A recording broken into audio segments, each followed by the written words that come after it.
saved his life. We immediately mobilized a massive operation to retrieve him from the mountain holdout, and he kept going higher and higher. The mountain kept getting rougher and rougher, and really very, very hard to find. The second rescue mission involved 155 aircraft, including 4 bombers, 64 fighters, 48 refueling tankers, 13 rescue aircraft, and more. We were bringing them all over, and a lot of it was subterfuge. We wanted to have them think he was in a different location because they had a vast military force out there. Thousands of people were looking. So we wanted them to look in different areas, so we were scattered all over like we were right on top of them. We had 7 different locations where they thought, and they were very confused. They said, well, wait a minute, they've got groups here, they've got groups there. It's an amazing thing. I was listening to these great people, these great generals. General Raisin Kane was amazing, and Pete Hegseth was amazing. But I listened to the whole thing. It was pretty amazing. So they had all these different sites where everybody thought he was located. We think we have him over there because they have 9 planes circling a little area that's 25 miles down the coast. So in a breathtaking show of skill and precision, lethality and force, America's military descended on the area, the real area, engaged the enemy, rescued the stranded officer, destroyed all threats, and exited Iranian territory while taking no casualties of any kind. The heroic F-15 weapon system officer had evaded capture on the ground in Iran for almost 48 hours. That's a long time when you're in tough shape and when you're bleeding. It's a long time. When we left, as you probably know, we had 2 large planes, pretty old planes that carried a lot. We needed a lot more equipment going in than coming out, obviously, because going in, we needed to be able to scale mountains, and we had a lot of equipment.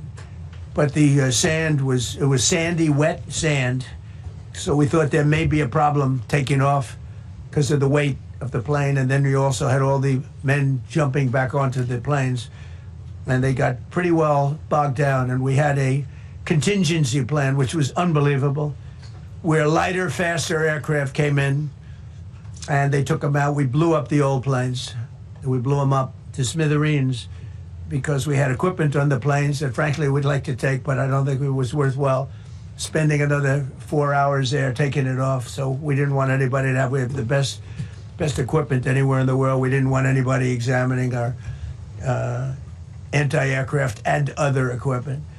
So these were large planes that were old and pretty old, and we blew them up, and we had faster, lighter planes come in, and they were able to land on the sand. We needed the bigger planes because we had so much equipment that we needed. We took 3 helicopters over there, which were very strongly used, and couldn't have lived without them. They did, and they performed unbelievably well.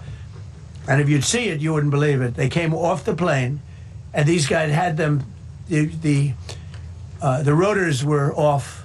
They rebuilt these helicopters in less than 10 minutes. And that was one of the more amazing things. These are helicopters, small, unbelievably powerful, but small, very small, so it can get into certain areas.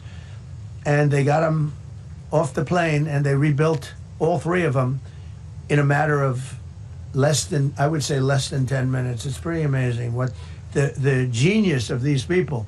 Who would think that? You'd think it would take 5 days to build them. And in some companies, it would take 5 days, and they wouldn't do it well. But they served us well. As Commander-in-Chief, I never forget the extraordinary risk taken by the warriors that we send into battle, and the genius. I mean, think of it, having a contingency of 3 planes waiting because we think the sand is so bad that we probably won't be able to take off. And the planes really got bogged. The sand this was not much of a runway. This was a farm, not a runway. It's a farm, but it did the trick. But to have a contingency as opposed to having to wait 2 days, can you imagine, right in the middle? This was central. This was right, you would call it central casting if you were doing a movie for location. and probably the toughest area of Iran where we'd be sitting there. So these planes came in, those pilots came in so fast and so quick and got out of there. Everybody got aboard and just got 15-minute intervals. One load out, one load out, one load out. It happened, and we were watching, and we said, that's amazing. It's, in many ways, I was almost more impressed by the contingency that we had than the fact that, if we would have had a runway or decent soil, but it was an amazing thing. But we thank God for every single one of them and the talent. The genius is not even talent, it's genius. It's the whole ball game, every one of them. Now, if you look at what we did with Maduro, we went into a military compound, a massive, with thousands and thousands of soldiers, and within a matter of minutes, and he lived behind iron doors. There were steel doors, broke them down so quickly, and within almost minutes, he was in the back of these planes. It was a similar group, incredible. We have incredibly talented people. And if the time comes, we move heaven and earth to bring them home safely. We're going to bring our people home safely. I want to thank every member of the U.S. Armed Forces involved in these historic operations. They really were historic. It's just not something that's done. And you'd understand it. Not that they don't want to do it, but when you're going into areas, when you look at these helicopters, when you look at the amount of bullets and everything else that they took, when you go into these areas, you don't come out like we came out. God was watching us. I tell you, well, it was the Easter, we were in Easter territory, I guess, but God was watching us. Amazing. Because when you look at the machinery, they took damage. It tells you, first thing I said is, these are unbelievable machines, how they flew back and not even much of a problem. But these two extraordinary rescues, because it was two, and as you probably know, we didn't talk about the first one for an hour. Then somebody leaked something, which we'll hopefully find that leaker. We're looking very hard to find that leaker. And talked about there's somebody missing.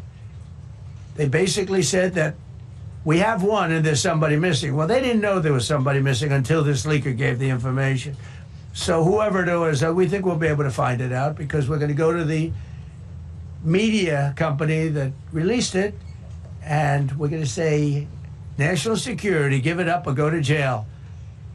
And we know who, and you know who we're talking about, because some things you can't do. Because when they did that, all of a sudden, the entire country of Iran knew that there was a pilot that was somewhere on their land that was fighting for his life.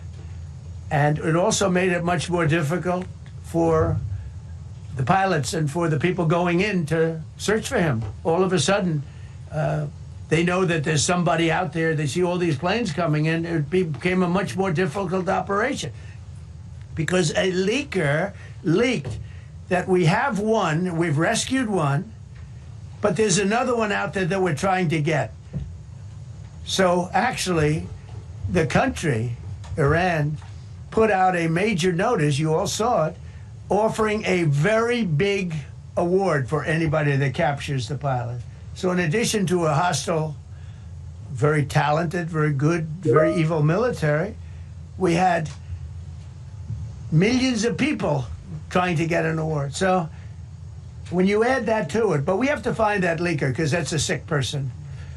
Probably didn't realize the extent of how bad it was. I can't imagine that the person did, but we're going to find out. It's national security, and the person that did the story will go to jail if he doesn't say, and that doesn't last long, and I think everybody would understand it. They put this mission at great risk. They put that man at great risk, and they put the hundreds of people that went in looking for him, because everyone now knows that we're going in. Over the past 37 days, America's armed forces have carried out more than 10,000 combat flights over Iran, unheard of, striking more than 13,000 targets. The F-15 we lost last week was the first manned aircraft downed by the enemy in this entire operation, with thousands and thousands of flights. They got lucky. It was a lucky hit. You know, eventually you get lucky. But we got lucky too, because we got both of them back. But it's a record that is unparalleled in the history of military air operations. Nobody's ever seen anything like it. It's such an honor to be involved with it. We were up late at night, and then we were waiting for those contingent planes to come in, and we'd say, come on, let's go, get in, because they're waiting out on this farm without a runway, with wet, crummy soil, sand, mostly sand, wet sand, and it eats planes alive, and we're waiting, and we're saying, I hope that one can land and take off. And they came in like magic, boom, boom, boom, one after another. It was like genius. I'm so impressed by that. Because we were a little concerned. We said, boy, if they don't get in and get up fast, we're sitting in them. And that's called Iran Prime, right, General? That's where the whole bet is. And here we are sitting there waiting for a plane. But they came in so fast and so hard, and these guys knew exactly what to do. Let's go, come on, get in, let's go, pwah. They came one right after another, not at the same time. They don't want to come at the same time. They had to come right after each other. They didn't have any room. There was barely any room to land. Tiny little patch of very wet earth and sand. So I'm so proud of the people that I have standing up here with me, and many others that worked. I mean, so many. Steve Witkoff's over here. He's doing fantastically. Jared Kushner. But the people that are here, the job they did is amazing. And I think I'm going to introduce the head of the CIA, and he is a man he's central casting, okay? If we cast a movie, he's going to play the head of the CIA. He's one of the few. John Ratcliffe, he did a phenomenal job that night. He did something that I don't know if you want to talk about it. If you want, you can. I'm not sure he's supposed to. I'm not going to talk about it. But the CIA was very responsible for finding this little speck. It's like they used an expression on one of the shows. The general was talking about, it's like finding a needle in a haystack, finding this pilot. And the CIA was unbelievable. And you may, if you can, you'll talk. It might be classified, in which case I'd have to put him in jail if he talks about it. And I don't want to put him in jail. He doesn't deserve that. So, John, do you want to say a few words? Thank you. Thank you, Mr. President. It's a privilege to be here with you today to share what we can about this exceptional mission and to recognize the ingenuity and bravery of those who executed it, as well as the leadership and resolve of the president who ordered it. One thing that has been clear to me in this role is that the flawless military operations that the Department of War is known for are hostage to flawless intelligence. We saw that in the skies over Iran in Operation Midnight Hammer last summer. We witnessed it in Venezuela during Operation Absolute Resolve. We've seen it against the cartels in the Western Hemisphere, and we're seeing it every day in Operation Epic Fury, including this mission to rescue an aviator buried deep behind enemy lines. Because it is the unique tradition of the U.S. Armed Forces that we leave no man or woman behind, this was a no-fail mission. That was the spirit in which the president put us to work, and we were determined not to let him down or our airmen down. As an agency, the CIA possesses unique capabilities that only the president can deploy. Some of these capabilities fall under covert action authorities. And because covert means exactly that, I'm not going to be able to tell you everything that you want to know. At the president's direction, we deployed both human assets and exquisite technologies that no other intelligence service in the world possesses to a daunting challenge, comparable to hunting for a single grain of sand in the middle of a desert. This was also a race against the clock, as it was critical that we locate the downed aviator as quickly as possible, while at the same time keeping our enemies misdirected. For that reason, in addition to the human and technical assets deployed by the president to find our airmen, CIA executed a deception campaign to confuse the Iranians who were desperately hunting for our airmen.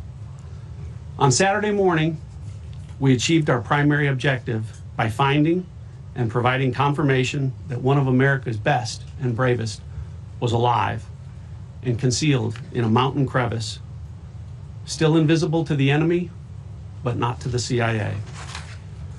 That confirmation was relayed by Secretary Hegseth to the President, and the operation quickly moved to the execution phase.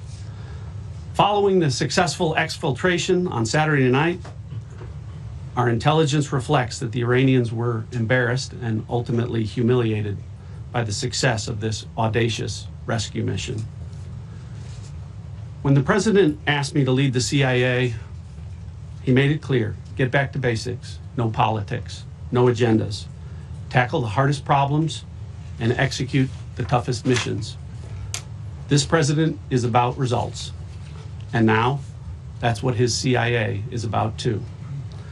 The professionals at the agency and at the Department of War deserve immense credit for their flawless execution during this daring mission. Their skill, creativity, and courage are unmatched on the battlefield wherever they step.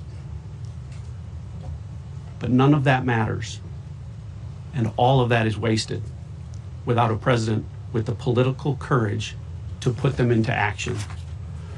Mr. President, I've had the privilege of seeing you act with political courage in the best interest of the United States up close on a daily basis, and I'm grateful that this successful mission has given the American people a window into that as well.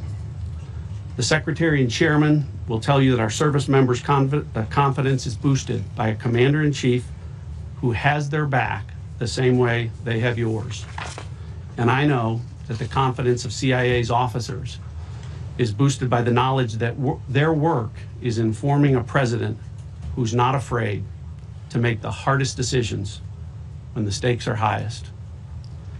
And to the American people, your confidence should be boosted by knowing that the security of the nation is in the hands of a president who's willing to take on problems that have confounded both sides of the political aisle for nearly half a century. It is an honor to serve under a leader who just proved that you can believe him when he says, no matter what, we will leave no one behind. We will come for you. Thank you.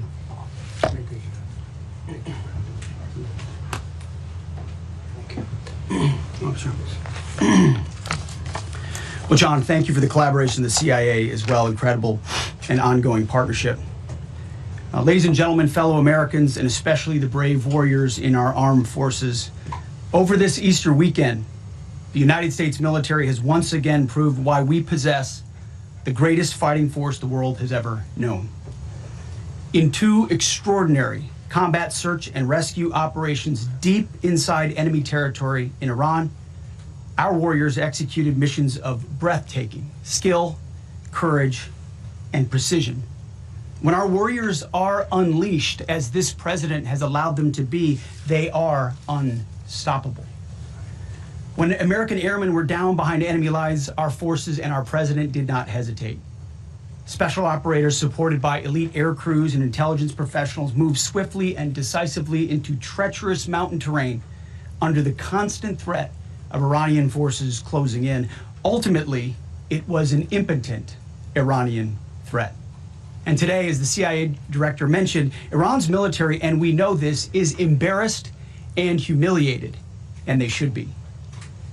Now, these are not routine operations. They were high-risk, high-stakes missions conducted in the heart of enemy territory. This was not just barely into Iran, this was deep into Iran, involving coordinated strikes to suppress threats, deception tactics to protect our teams, and full synchronization across air, ground, and special operations. The Iranians are still asking themselves right now, how did the Americans do this? One downed airman evaded capture for more than a day, scaling rugged ridges while hunted by the enemy. When he was finally able to activate his emergency transponder, his first message was simple, and it was powerful. He sent a message: God is good. In that moment of isolation and danger, his faith and fighting spirit shone through. You see, shot down on a Friday, Good Friday, hidden in a cave, a crevice, all of Saturday, and rescued on Sunday, flown out of Iran as the sun was rising on Easter Sunday. A pilot reborn, all home and accounted for, a nation rejoicing. God is good. Despite incoming fire and unforgiving conditions, our troops brought every American home. No American lives were lost. We leave no man behind, and that is not luck. It's the result of unmatched training, superior technology, an unbreakable warrior ethos, and sheer American grit. Our special operators, pilots, and support crews performed with near perfection under fire, and they were lethal. Just ask any Iranian soldier who dared attempt to get anywhere near that pilot before or during that mission. Death from above. Our troops turned a potential tragedy into a resounding demonstration of American resolve and capability. That's what excellence in uniform looks like. But make no mistake about it, none of this would have been possible without the courageous leadership and ironclad determination of President Donald J. Trump. From the moment our airmen went down, President Trump made it clear we will leave no one behind. The first mission, the first of two, was an audacious daylight thunder run right up the middle. It was authorized in less than 2 hours from that pilot going down when we knew where he was. And it was authorized in the middle of the night, because anybody that's worked for this man knows he's up in the middle of the night. Authorized immediately, without hesitation, audaciously. The second mission, as soon as we knew where that pilot was, and John was certainly helpful in that, also executed immediately. You know, I looked up at my screen when the final mission was complete inside our SCIF, our secure facility. And we have a running VTC, a running coordination cell. And the top of it read 45 hours and 56 minutes. For 45 hours and 56 minutes, we held that call open for coordination. From the moment our pilots went down, our mission was unblinking. The call never dropped, the meeting never stopped, the planning never ceased. The president demanded rapid, decisive action. He backed our military with the full weight of his resolve, refusing to let enemy propaganda or tactical setbacks deter us. His leadership ensured that every lethal and non-lethal resource was brought to bear, that our forces had the authorities and the support they needed to succeed. When the president says he has the backs of our warfighters, he means it. And it means a great deal, and it's a big difference on the battlefield. President Trump understands that peace through strength is not a slogan. It is a doctrine that saves American lives. His unwavering commitment to rebuilding our military and restoring the warrior spirit has paid dividends in missions just like this one. Under his command, America projects power with confidence and brings our people home with victory. And that continues today, by the way. Per the president's direction, today will be the largest volume of strikes since day one of this operation. Tomorrow, even more than today. And then Iran has a choice. Choose wisely, because this president does not play around. You can ask Soleimani, you can ask Maduro, you can ask Khomeini. To those heroes who planned and executed these rescues, your nation stands in awe. I stand in awe. The chairman stands in awe. We all stand in awe of your professionalism and bravery. We serve for you. You embody the very best of America. To the rescued airmen and their families, welcome home. Your courage and endurance, the quiet declaration of faith amid the storm, inspires us all. God is good every day. And to our adversaries watching from Tehran, let this be a clear message. The United States military will go anywhere, at any time, to protect our own and complete the mission. We execute with precision. We control the skies. You see, we flew for 7 hours in daylight over Iran to get the first pilot. And we flew 7 hours in the middle of the night to get the second. And Iran did nothing about it. We fight with honor, and under President Trump's leadership, we win. So God bless our troops. God bless President Trump. And God bless the United States of America. Thank you. Well, good afternoon, everyone. Thank you, Mr. President. Thank you, Mr. Secretary. A note before I start, I know many of you want specific details in these briefings. We will share what we can, but I will retain what I must in the event that we have to go do this again sometime. And I cannot stress the importance, as the President said, around operational security. The Secretary and I will do a more detailed briefing tomorrow morning, and we look forward to sharing the details that we can.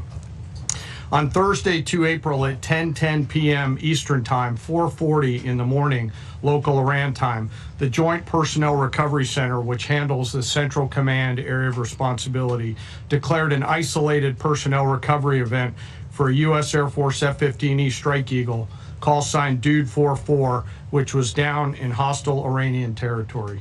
The pilot and weapons system officer had both safely ejected and were isolated behind enemy lines. Following confirmation of active rescue beacons and on the direction of the Secretary and by order of the President, a rescue operation was launched with the stated purpose of bringing both Americans home safely.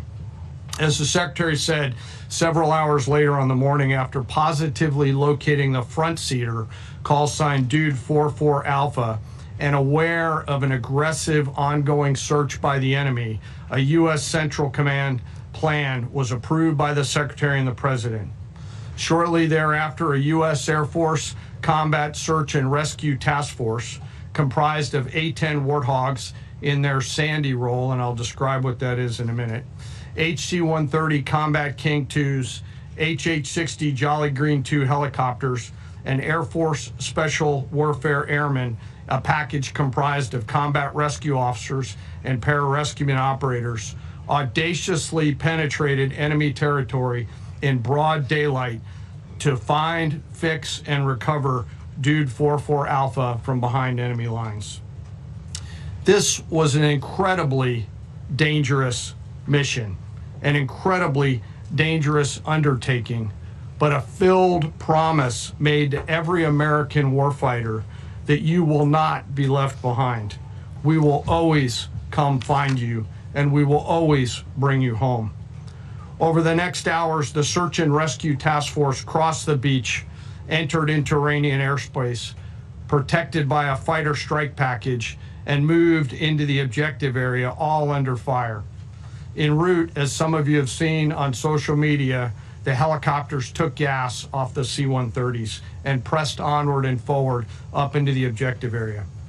While this was ongoing, and out in front of them, the Sandy flight of A-10s and other remotely piloted aircraft, drones, and other tactical aircraft were violently suppressing and engaging the enemy in a close-in gunfight to keep them away from the front seater and allow the pickup force to get into the objective area.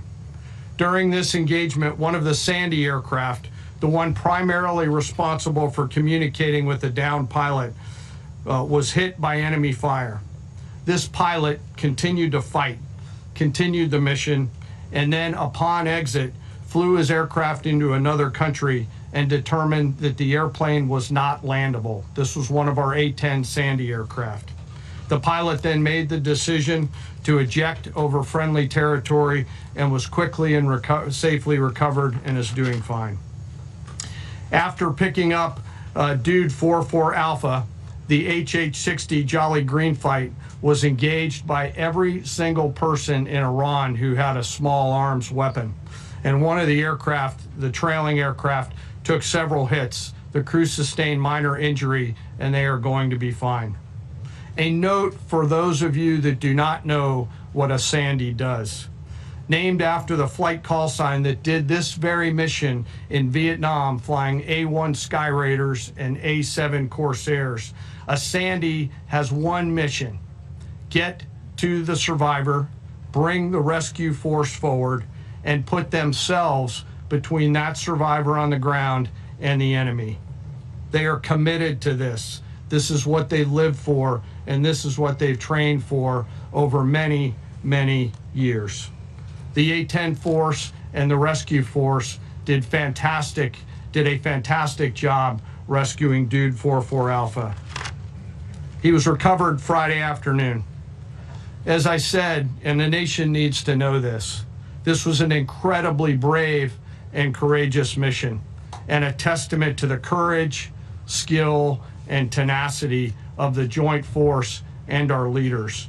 And especially a daylight option, having the guts to try, means so much to so many. Meanwhile, the backseater, as the President and the Secretary have said, had continued to work and survive. Through the hours of daylight, Dude 44 Bravo, the backseater, evaded. Using every means available, the efforts of the United States military, the Central Intelligence Agency, and others were attempting to find and locate with precision Dude 44 Bravo, the backseater. A note on the backseater and the front seater. The single most important contributor to a successful rescue operation is the spirit of attack inside the heart of that downed aviator. Their will to survive, their will to evade, their will to recover is everything. In this case, the backseater's absolute commitment to surviving made much of our efforts possible. On Saturday, 4 April, after establishing positive communications with the backseater, we learned, as the President said, that he was injured and actively evading enemy forces. And thanks to our interagency partners, we were able to get eyes on his location and positively ID him. Throughout this entire time, the enemy force continued to search for 44 Bravo, and the Joint Force continued to strike them over and over and over again. Fighting off marginal weather in Iran and the enemy's search for a second time on Saturday, at the recommendation of the CENTCOM commander and at the approval of the Secretary and the President, we launched a rescue task force to recover Dude 44 Bravo. Again, this came to the President and the Secretary for approval, this time with a much larger force package based on the time that the enemy had to prepare to find 44 Bravo. Again, this force was protected by A-10 Warthogs using the Sandy call sign. And this force had one single mission: do everything they can to bring an American home. This meant having a plan, being prepared to execute that plan, and more importantly, being prepared for multiple simultaneous contingencies. And because of this force's professionalism, grit, and determination, fight off two enemies at the same time: the enemy searching for 44 Bravo and contingencies, which anyone who has done these types of missions knows we run into every single time. The force fought off both of those enemies incredibly well. During the period of darkness on Saturday, and as the Secretary said, into Easter Sunday and into the daylight, the force fought its way in and rescued Dude 44 Bravo. They were protected overhead by an air armada, including tactical drones, strike aircraft, and others. The force fought through multiple simultaneous contingencies, something no other nation, no other military can do, and safely returned Dude 44 Bravo, the backseater, home, and all other Americans home as well.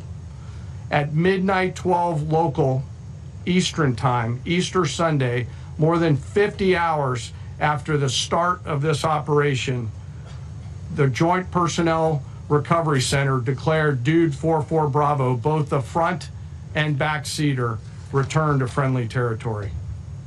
The courage demonstrated by both the pilot and the weapons system officer while isolated and them invading the enemy cannot be overstated. Their grit and warfighting tenacity is a direct result of the absolute trust they have in our rescue forces, their training, and their will to survive and return. They always knew that we would be ordered to go get them, and they always knew that we would be coming to get them. These two operations reflect our nation's most sacred obligation to our military service members. We leave no one behind, bless you. It also perfectly captures the first truth of our special operations forces, that people are more important than hardware. That is the standard we live by, and the rescue forces that execute these missions operate under a clear motto: these things we do that others may live. Their actions were a direct embodiment of that commitment to others, and I could not be more proud of each and every one of them today. As the Secretary said to our enemies, this operation serves as a clear reminder of the capability and will of America's joint force. The United States of America will recover our warfighters anywhere in the world, under any conditions, when we want to. We will always bring overwhelming skill and firepower. To every member of the joint force, our interagency partners, the leadership at CENTCOM, and our leaders at the department and above, thank you. I'm proud of each and every one of you, and thankful to our deployed forces and their families. And lastly, and most importantly, to Dude 44, welcome home. Job well done. Thank you.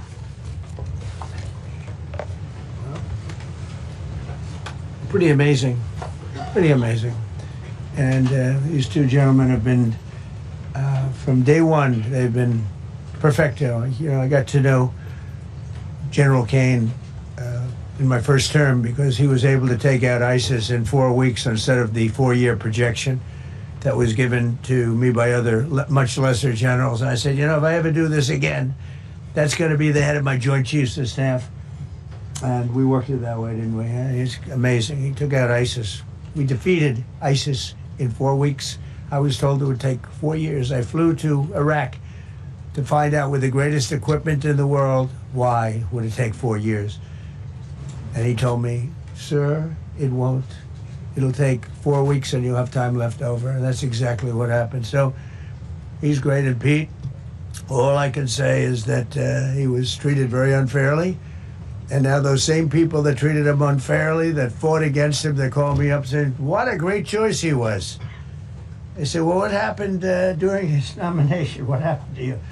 I'm telling you, people that were not for him, senators, friends of mine, sir, I don't think you're doing the right thing. Now they're calling me up. What a choice.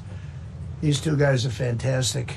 And John Ratcliffe was incredible. It was actually their genius that called us from, it was 40 miles away. And he said, you know, we're seeing something moving up in the mountain. This is at night. And they kept the camera on him for 45 minutes. He wasn't moving. And they said, you know, probably wrong, but we're seeing something moving. This is a vast mountain, vast, thick, with bushes, trees. He said, we see something moving 40 miles away. It was the head of a human being, I'm telling you, it's moving. And then all of a sudden, 45 minutes later, he moved a lot. He stood up, and they said, we have him. And that was really the beginning of something incredible. We had an idea where he was, but not specifically. That's a big mountain. So I want to thank the CIA, too. I don't think they get enough credit for the great job they've done. Yes, please. Thank you very much, Mr. President, for this great opportunity. Country, it has super army. You make a difference, Mr. President. Thank you for your greatest leadership. Thank you. I have 2 quick questions, Mr. President. What was your reaction when you learned that Kurdistan region had resumed exporting oil to the international market with your support as United States of America? Well, I expected that. We've gotten along with the Kurds for a long time, so I expected that. Another question, what would be your reaction if the Iranian people rise up against their regime during a ceasefire, Mr. President? Well, they should do it, but again, the consequences are great. I mean, they were told, if you protest, you will be shot immediately. You saw what happened to the young wrestler. He was a great champion, by the way. He was a great wrestler, one of the top in the world. And he and his 2 friends were hung.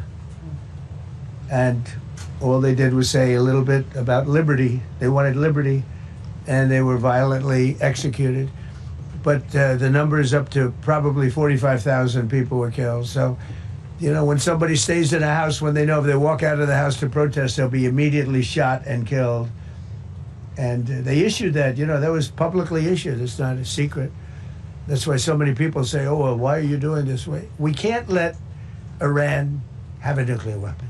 We got regime change. We do. We're dealing with a much different regime than before. We're dealing with different people. They're smarter. I think they're sharper and far less radical. We have regime change, but we didn't do this for regime change. We did it for the fact, and my view was very simple. I saw somebody said, oh, he doesn't have a plan. I have the best plan of all, but I'm not going to tell you what my plan is. They want me to say, here's my plan. We're going to attack at 9:47 in the morning, and then we're going to do this, and then we're going to... And if you don't do that, they say, I have a plan. These people know what the plan is. Everybody here knows what the plan is. But it's very unfair to say, because I don't mind being insulted. I've been insulted for many years by the fake news, but you can't... It's so bad for the people that are so you just saw two great, and John Ratcliffe, three unbelievable people. They have a plan. Every single thing has been thought out by all of us. But I can't reveal the plan to the media. So, but we're just thrilled by the success of this operation. Yes, please. Thank you, Mr. President. You've said Iranians would be mad if you stopped these attacks, but why would they want you to blow up their infrastructure, to cut off their power? Wouldn't that be punishing Iranians for the actions of the regime? They would be willing to, and it's suffering, they would be willing to suffer that in order to have freedom. The Iranians have, and we've had numerous intercepts. Please keep bombing. Bombs that are dropping near their homes. Please keep bombing. Do it.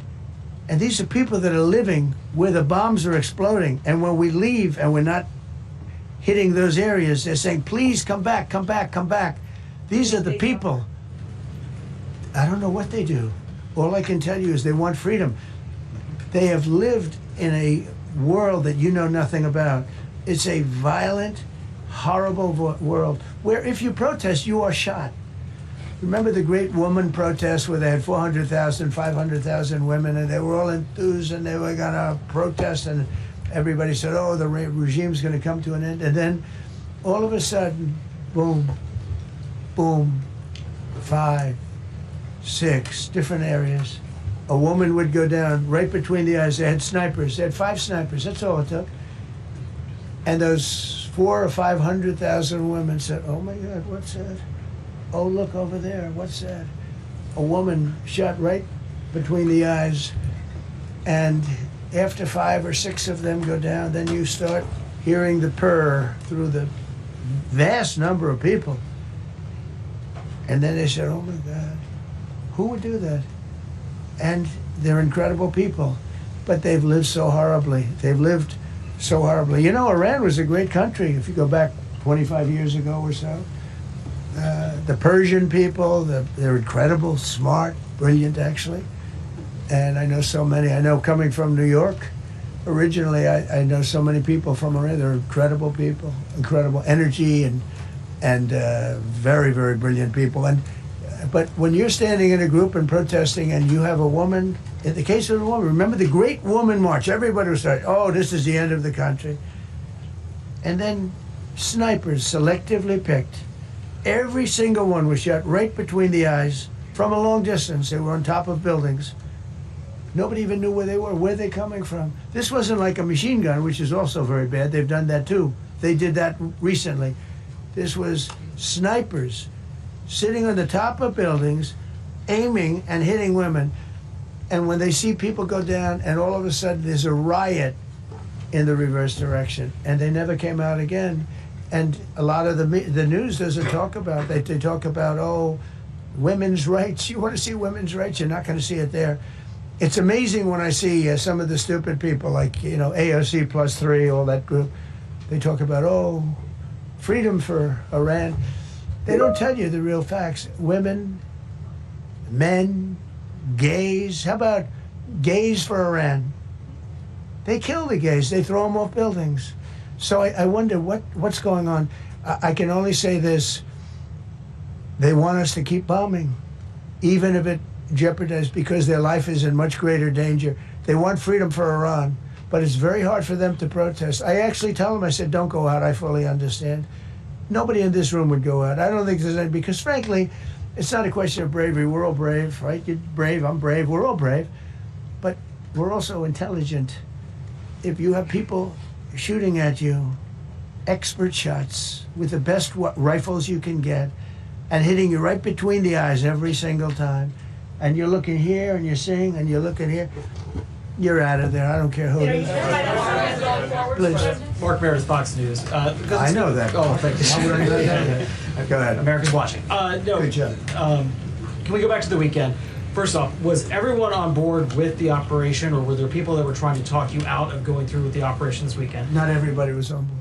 Somebody else within No, you? there was military people, very professional, that preferred not doing it. These two were totally on board, which was very important. If they weren't, it would have had a little difficulty.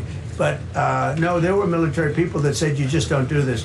You don't go into the heart of a very powerful military. You know, this is, hey, you have countries and countries. You have some countries where military is not their strong suit. This whole thing is militarized like nobody's ever seen before. Half the people are wearing uniforms. And we had people within the military. Usually it's not done. That's one of the reasons. You know, I was surprised. Somebody said it's the only time it's ever been done. I said, that's not possible. But it is possible. Because you're going into hundreds of thousands of soldiers along the path. I mean, look at some of the helicopters, how they got hit. So, yeah, there were people within the military that said it's a wise. And don't forget, how many men did you send altogether, approximately, for the operation? I'd love to keep that a secret. Okay, well, but I will tell you the number. I'll keep it a secret, but it was hundreds and hundreds of these people. That's pretty good. Is he central casting? But hundreds of people went into this journey. Hundreds of people could have been killed. Forget about the equipment. A lot of equipment. Nobody cares. Hundreds of people could have been killed. So we had people that were within the military that said this is not a wise, and I understood that, but I decided to do it. Was there a point that that you were thinking there's too much on the line, and somebody was saying maybe we abort this now and wait? I mean, given the resource, like the general said, it seemed like there was so much on the line here. You must have been thinking, well, this could have completely changed. So the first one, which was in many ways as dangerous as the second, I guess it gets, because we're flying over daylight. You know, we're the best at the world at night. We have goggles that nobody. We have goggles. I've tried them. They're unbelievable. I see better with the goggles at night than I see without them during daylight. I mean, daylight today. We have a beautiful day. You see just as well with goggles. In many ways, it's enhanced. So we have the best in the world. So it's much safer for us to do it at night, whereas other people, no other country has that capability. They don't have that particular piece of equipment like we do.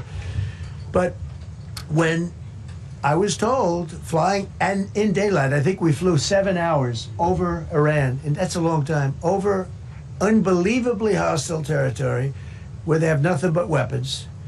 We took out their anti-aircraft, which is great. We took out their radar, which is great. We took out a lot, but they still have, you know, what hit this one was a handheld shoulder missile, heat-seeking missile. So it's not like, you know, they're totally whatever. But, and they had probably a little luck, because you got to get lucky. But they shot it, and it got sucked in right by the engine. But these guys were out of there. They were great. Their timing was great.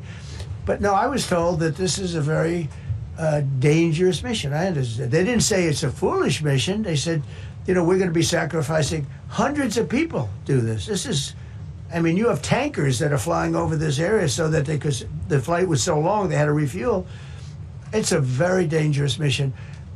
I just felt it was worth it. If you would have told me that we would have been successful, gotten both, and nobody was even essentially injured, I would have said that would be impossible. Yeah, please. Mr. President, thank you very much.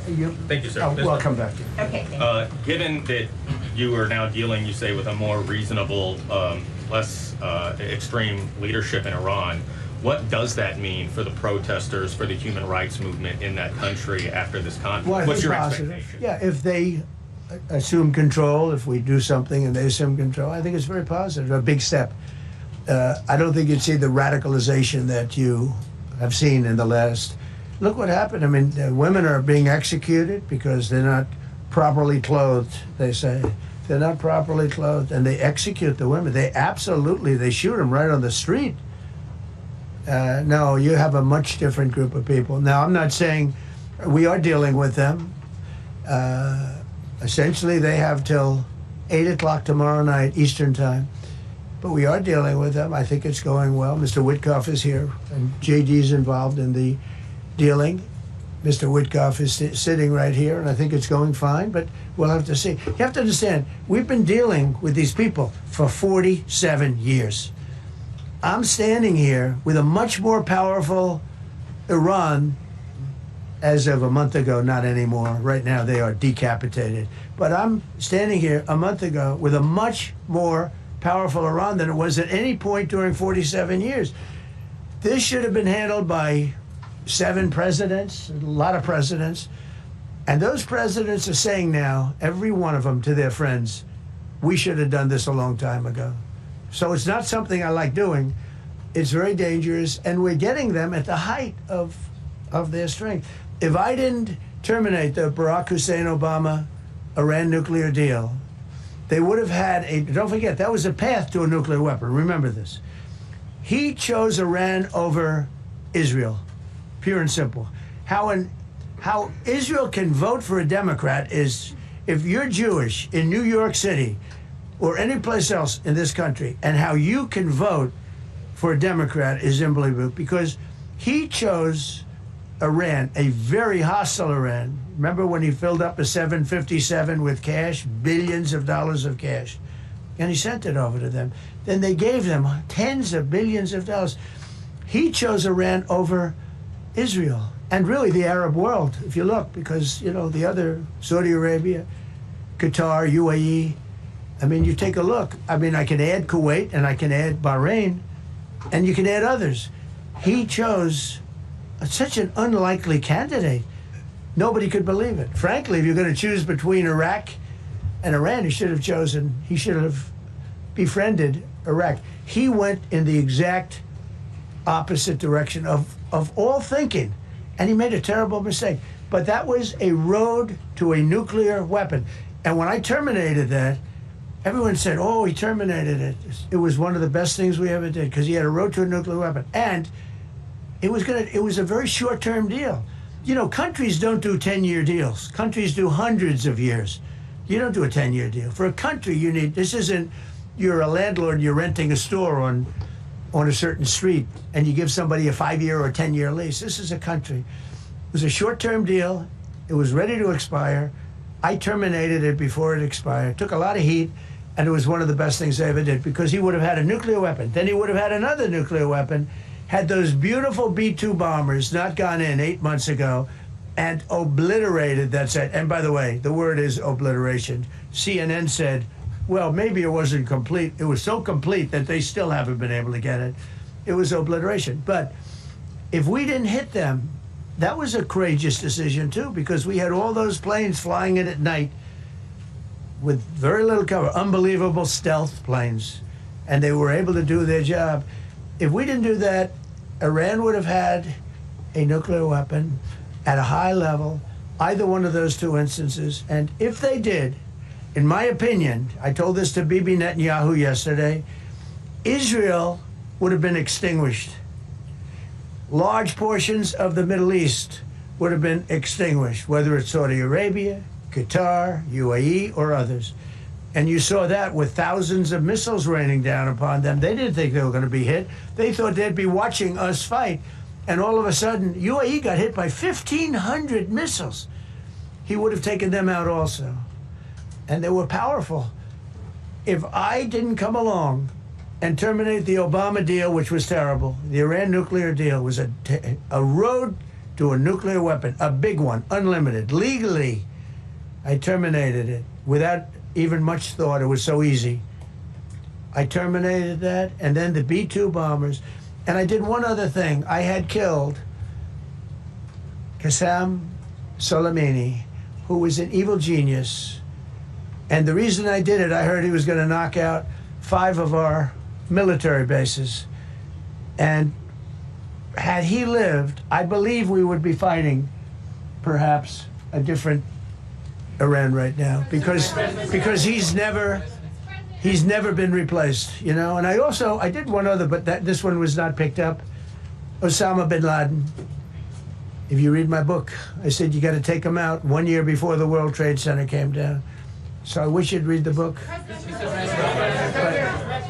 But you, as a president, to be a good president, I believe you have to have good instincts. And a lot of this is instinct. Yeah, please. Thank you so much for taking my question, Mr. President. Mr. President, last week you suggested that Europe should take the lead on reopening the Strait of Hormuz. Has circumstances changed now that you're issuing a direct 48-hour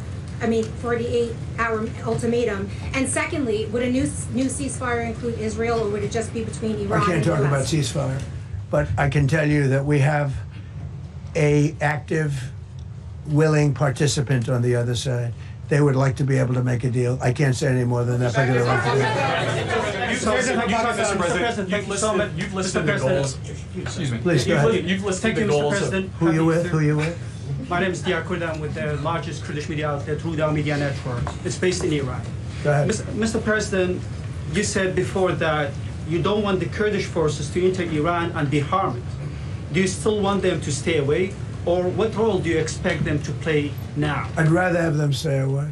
I'd rather have them stay away because I think they bring with them some problems and some difficulties. And I don't think they bring death, I mean, you know, to themselves.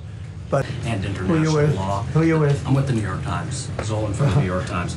Are you failing? Are you concerned? Circulation way down at the New York Times. Are you concerned that your threat to bomb power plants and bridges amount to No, not at crimes? all. No. I hope I don't have to do it.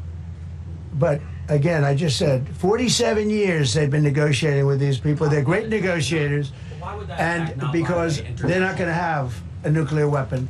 And if somebody that takes my place someday is weak and ineffective, which possibly that will happen because we had numerous presidents that were weak, ineffective, and afraid of Iran, we're never going to let Iran have a nuclear weapon. And if you think it's okay for people that are sick of mind, that are tough, smart, and sick, really sick, you know, from a policy standpoint, from a any which way you want to say, mentally, these are disturbed people. If you think I'm going to allow them, and powerful and rich, to have a nuclear weapon, you can tell your friends at the New York Times, not going to happen. It means violating international law. Quiet. You no longer have credibility at the New York Times. Because the New York Times said, oh, Trump won't win the election, and I won in a landslide. I won every swing state. New York Times said, oh, Trump won't win the election. New York Times has no credibility. The credibility they have is it used to be all the news that's fit to print. The old gray lady, it was great, but they're running on past fumes, and you can't keep doing that. You have to be able to give the correct news. And people like you, who I know, are fake. You're fake. Go ahead, please. Mr. President, your messaging on the war has moved from the war is coming to an end to war going to be bombing Iran to the Stone Ages. Right. And we've heard a range of those kind of messages. So which is it? Are you winding this down or are you escalating I can't tell you. I don't know. I can't tell you. Depends what they do. This is a critical period. They have a period of, well, till tomorrow at 8 o'clock. I gave them an extension. They asked for an extension of 7 days, right? I said, Steve, give them 10 days. 10 days is up actually today, so I gave them 11, I guess indirectly. I thought it was inappropriate the day after Easter. I want to be a nice person. They have till tomorrow. Now we'll see what happens. I can tell you they're negotiating, we think, in good faith. We're going to find out. We're getting the help of some incredible countries that want this to be ended because it affects them also. A lot of people are affected by this, but we're giving them till tomorrow, 8 o'clock Eastern time, and after that, they're going to have no bridges, they're going to have no power plants. Stone Ages, yeah, Stone Ages. CNN fake news. Are you willing to make a deal that does not include reopening the Strait of Hormuz, or is that now a top priority? I would say it's a very big priority because, see, that's one thing that's a little different than other things. We can bomb the hell out of them. We can knock them out for a loop. But to close the strait, all you need is one terrorist that somehow has a truck loaded with, because you can carry them in trucks, large trucks, a water mine, drop them in the water, and now you tell people that own ships that cost $1 billion to don't worry about the mine. You can do that even just by saying we put mines in the water. So it's not like the rest. We can knock out their military. We already have. We've knocked out their Navy. We've knocked out their Air Force completely. We've knocked out 158 ships in 3 days. We've knocked out even their mine droppers. They don't have any mine droppers anymore, but they put them on other boats, and they could drop them. I'm not even sure they have any mines there, by the way. I'm not sure. I'm personally, they say there might be 8. I don't know. I think there might be none, because they're very good bullshit artists. That's why for 47 years they've been bullshitting other presidents, and they haven't done the job. And people are living in hell. You live in that country, they're living in hell. No, I think that 47 years of this stuff is long enough. They're at the weakest point they've ever been. They have no Navy, they have no Air Force, they have no anti-aircraft weaponry, they have no radar, they have no communication. In fact, the biggest problem we have in our negotiation is that they can't communicate. I said to Steve, what are they saying? Sir, they can't communicate. They have no method of communication. So we're communicating like they used to communicate 2,000 years ago with children, bringing a note back and forth. They have no communication. But all I want to see is I want to have a safe world, and you're not going to have a safe world. Israel will be gone. The Middle East will be gone. And then they're coming for Europe. And I have to tell you, I'm very disappointed in NATO. Very. I think that NATO, I think it's a mark on NATO that will never disappear. Never disappear in my mind. You know, they're coming to see me on Wednesday. They're going to say, oh, we'll do this, we'll do that. Now they all of a sudden want to send things, you know. But they said it loud and clear at the beginning. When I spoke to UK of all, I would have said they would have been the first, because they're the oldest. And I say, yeah, I'd love to have a little help. He said, no, sir, we'd rather wait till you win. I said, I don't need help after we win. They have 2 old broken aircraft carriers, barely work. I said, I guess we can use them. Who the hell knows? I called the general. He didn't even want them. He said, we don't really need them. We got the SS Abraham Lincoln, sir. We don't need them. You know, we have, in terms of technology, we had one day 101 missiles going at 2,700 miles an hour, aimed at the Abraham Lincoln. 101 missiles. Out of 101 missiles, 101 missiles were shot down. Unbelievable technology. 10 years ago, 5 years ago, I don't know if that would have been possible, but 10 years ago, that wouldn't have been possible. 101 missiles heading to a ship that's not that far off the coast. And out of the 101 missiles, we shot down all 101. We have weaponry. The Patriots are unbelievable. We have weaponry that's unbelievable, yeah. Go ahead, please. Yes. Thank you, Mr. President. You said earlier today during the egg roll that you would like to take Iran's oil, but Americans want U.S. forces home. Correct. What's that trade-off? If I had my choice, yeah, because I'm a businessman first. With Venezuela, as you know, the war was over in about 45 minutes. And we have great people running Venezuela, very good people. I mean, the relationship is good. And we are a partner with Venezuela. And we've taken hundreds of millions of barrels, hundreds of millions. Over 100 million barrels already is in Houston, refined and out. And paid for that war many, many times over, many times over. You know, the old days, to the victim, okay? You know that. To the winner belong the spoils, go the spoils. And I've said, why don't we use it? To the victor, go the spoils. And we don't have that. We haven't had that in this country probably in 100 years, because even the Second World War, you look at the Second World War, We didn't have it with the Second World. We helped rebuild all those countries. We rebuilt Germany. How about Germany telling us that, well, it's not their war. We had nothing to do with it. They wanted me to go and tell them everything I was doing. We didn't know anything about it. Well, if I would have told them, they would have leaked it, and we wouldn't have been nearly as successful, possibly, right? But to the victor belong the spoils. So we haven't heard that in, I think, maybe hundreds of years. Now with Venezuela, and we, just so you understand, the people of Venezuela, they say if I ran for president of Venezuela, I'm polling higher than anybody has ever polled in Venezuela. So after I'm finished with this, I can go to Venezuela. I will quickly learn Spanish. It won't take too long. I'm good at language. And I will go to Venezuela. I'm going to run for president. But we're very happy with the president-elect that we have right now. The people that are running it. If you remember Bush with Iraq, they fired the generals, they fired the police, they fired the people that worked in their equivalent of the White House. They fired everybody. And you know what they had? They had a mess. And you know what happened? ISIS formed.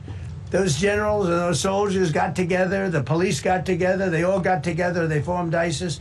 Not going to happen with us. So Venezuela has been an incredible situation. We went in, we were very successful, military power like nobody's ever seen. The general, Venezuelan general said, I was on that site, I said, I've never seen ferocity like that. I've been doing this for 40 years. He said, I've never seen it. They hit us from 17 different, they were all set.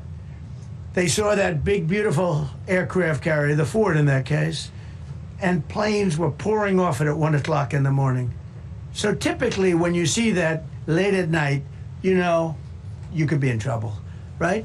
And we were all ready. They had their equipment, it was Russian, and they had Chinese equipment. It was all set. They were going to give us a fight. He said, and then they came, and they came at speeds like we've never seen.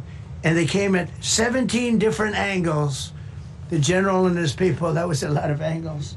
They hit him from every angle. He said, we knew it was over in 3 minutes. We were waiting for them. Their equipment didn't work, and there's a reason it didn't work. Someday we'll explain that to people. They pressed the button, nothing happened. They pressed it again and again, nothing happened. And he said, we knew this whole thing was over in 3 minutes. We've never seen any, he used the word ferocity. The ferocity of these planes from 17 different angles, and it was over. They went inside, and remember, that was on a military base with thousands of soldiers. And those soldiers looked and they said, get the hell out of here. Thousands, we didn't have thousands, we had like 200 people. So we have a great military, and I'll tell you what, somehow this rescue captured the world's attention, more so than normally. You're talking about 2 people, but this rescue captured the world's attention. But we did it in Venezuela. That was amazing. And now we have a very bad man in prison and going to trial. I mean, he released, aside from the drugs, which he was terrible, Maduro released hundreds of thousands of people from jails into our country. Drug dealers, murderers, the worst people in the world were released into our country because we had a stupid president who probably didn't know, and we had a border czar who never went to the border and never once called our great border patrol agents, right? Not once, Kamala. She never called the border patrol. She never said, how are we doing? I used to call the border patrol guys every day. You can ask them, Paul, ask any one of them. Brandon, ask them all the time, how are we doing? How are we doing? And we now, I'm proud to say, have a totally sealed border. 9 months, nobody is coming through our border. And nobody even tries because they know they're not going to get through. So we don't have caravans anymore. So maybe 1 or 2 more and we'll be done. Mr. President, are you allowed to, or are you willing to end this conflict with Iran charging tolls for passage through the strait? Us charging tolls? Iran. What about us charging tolls? Is that something you're considering? I'd rather do that than let them have them, right? Why shouldn't we? We're the winner. We won, okay? They are militarily defeated. The only thing they have is the psychology of, oh, we're going to drop a couple of mines in the water, all right? No, we have a concept where we'll charge tolls, okay? I thought you meant us. Your question was, Your question would have been more accurate if you said us. Go ahead. Thank you very much. So just to clarify, in order for Iran to successfully meet your deadline tomorrow, do they have to make a deal, open the strait, or both? We have to have a deal that's acceptable to me. And part of that deal is going to be we want free traffic of oil and everything else. Mr. President, thank you very much. You said glory be to God in this conflict. Do you believe that God supports the United States' actions in this I do, war? because And have you God sought is his good. direction? Because God is good, and God wants to see people taken care of. God doesn't like what's happening. I don't like what's happening. Everyone says I enjoy it. I don't enjoy this. I don't enjoy it. These two guys don't enjoy it. You know, people say, "Oh boy, they're so tough." I don't like seeing people killed. I've ended 8 wars. Nobody's ever done it. The person who won the Nobel Prize came to me and said, "You deserve the Nobel Prize." She announced that. When they announced, they said, "Goes to Maria. She's a great person, really a good person." She said, "No, no, no. This is ridiculous. They gave me the Nobel Prize. President Trump ended 8 wars. I could go over every one of them, including India and Pakistan, where the Prime Minister of Pakistan said, President Trump saved from 30 to 50 million lives." That makes me much happier than what we're doing right now. That makes me much happier. We have one more to end, by the way. President, you called yesterday in your Truth Social, you called the Iranians crazy bastards. True. What is your response to critics who say that... I don't care about critics. What is your response to critics who say that it is your mental health that should perhaps be examined as this war continues? I haven't heard that. But if that's the case, you're going to have more people like me, because our country was being ripped off on trade, on everything, for many years until I came along. So if that's the case, you're going to have more people. Dasha, go ahead. You said that very little is off limits in Iran as far as targeting, Yeah. including power plants, bridges, you've mentioned those. Very little is off limits. Are there certain kinds of civilian targets, though? I'm thinking schools I don't want to or tell you hospitals that. that you I don't want to say is tell you off- that. We have a plan, because of the power of our military, where every bridge in Iran will be decimated by 12 o'clock tomorrow night, where every power plant in Iran will be out of business, burning, exploding, and never to be used again. I mean, complete demolition by 12 o'clock. And it'll happen over a period of 4 hours if we wanted to. We don't want that to happen. We may even get involved with helping them rebuild their nation. And you know what? If that's the case, the last thing we want to do is start with power plants, which are among the most expensive thing, and bridges. You saw the bridge. The bridge went. We were very close to a deal. And then I got a call from Mr. Witkoff, Mr. Kushner, and JD saying, I think they're breaking the deal. I said, tell them that's okay. Don't worry about it. But tell them to look out their window and watch. And within 45 minutes, I gave the order to knock out the biggest bridge. I gave the order, knock out the biggest bridge in, I believe, the Middle East, but the biggest bridge in Iran. And within 10 minutes after I gave that order, that bridge was over.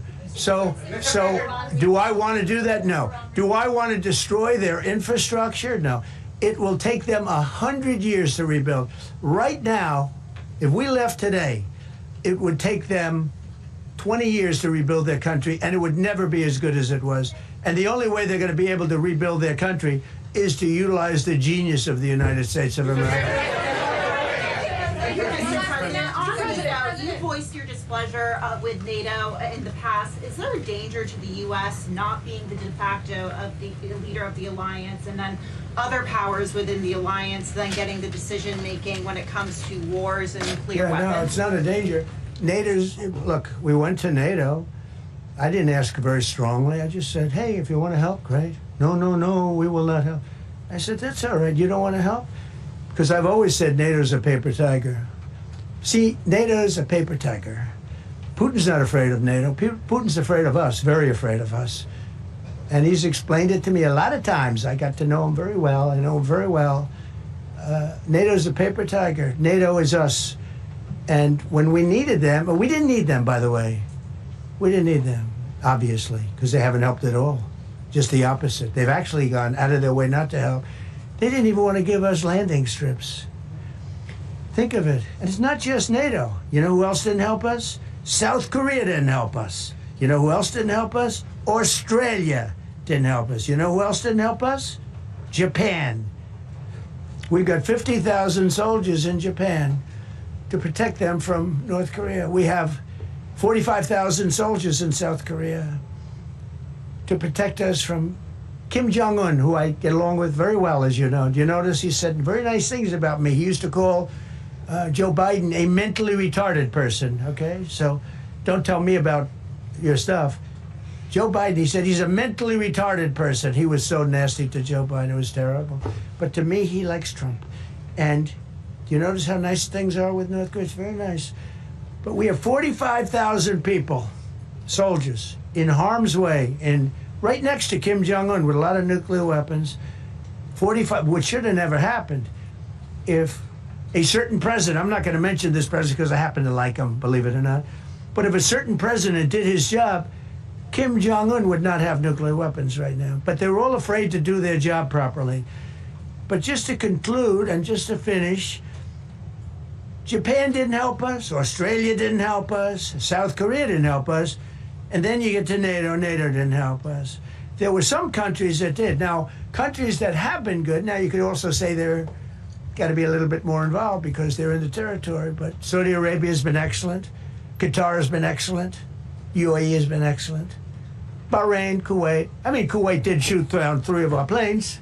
The only planes, really, that we lost with friendly fire, they call it. I call it unfriendly fire. They unfortunately didn't know how to use our great Patriots. The pilot said, what kind of a missile's coming at us? Patriot. Boom, they got out. Because they know a Patriot never misses. So they had beautiful Patriots. There were planes heading in their direction. Unfortunately, they decided to shoot those planes. They were our planes. So, NATO is a paper tiger. Now, he's coming to see me on Wednesday, as you know. He's a wonderful guy. Secretary General is great. And Mark Rutte, he's a great person, but he's got... And you know, it all began with, if you want to know the truth, Greenland. We want Greenland. They don't want to give it to us, and I said, bye-bye. Okay, thank you very much, everybody. Thank you.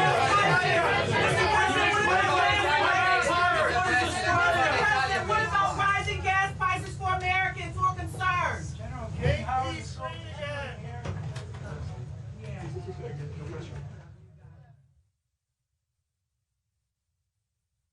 华人看世界尽在华人资讯网好视频。